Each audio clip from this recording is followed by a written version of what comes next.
السلام عليكم ورحمة الله تعالى وبركاته. مرحبا بكم معايا اليوم في فيديو جديد. اليوم جيت نشارك معكم أحسن سيرو كيقوي المناعة وكيقضي على السعال، كذلك كيرطب الحلق.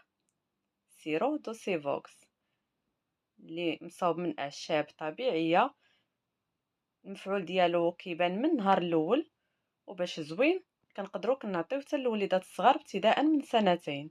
كنتمنى نكون فدتكم بهذه المعلومة. إلى اللقاء في فيديو جديد.